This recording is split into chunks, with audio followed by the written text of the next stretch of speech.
Donc après, ma rencontre avec le fourneau Molteni s'est faite de toute manière de mon histoire. C'est-à-dire que la majorité des maisons que j'ai faites étaient équipées de Molteni.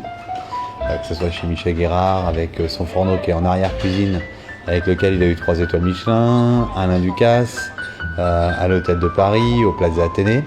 Et indéniablement, quand je suis arrivé, j'avais un Molteni. Et Molteni, celui-là que j'avais, avait plus de 20 ans. Voilà, et puis arrivé en 2005 ici, à la résidence de la Pinède à Saint-Tropez. Donc on s'est dit, pourquoi pas reprendre un Molteni, parce que finalement, difficile est de trouver fourneau plus solide que Molteni.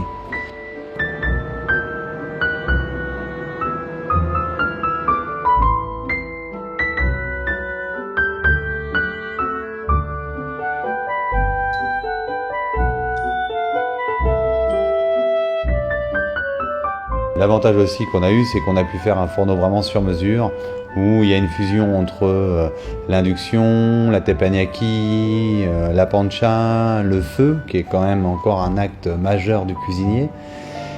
Et puis cette petite révolution qui se trouve au jour d'aujourd'hui dans les fourneaux, c'est-à-dire les altochams qui s'incrustent dans les fourneaux, les frigos qui s'incrustent dans les fourneaux, et les bains-maries, les cuiseurs à sauce, les cuillères à pâte, tout se fusionne dans un même fourneau.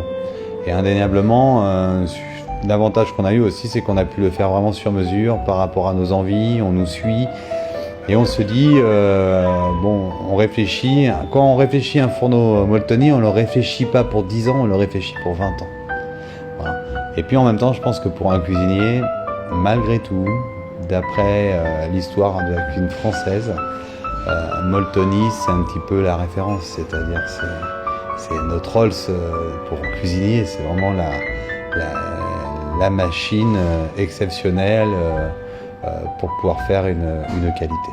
Voilà. Je dois avouer que tous les jours, je suis plutôt fier de me dire que j'ai la chance de cuisiner sur un Molteni.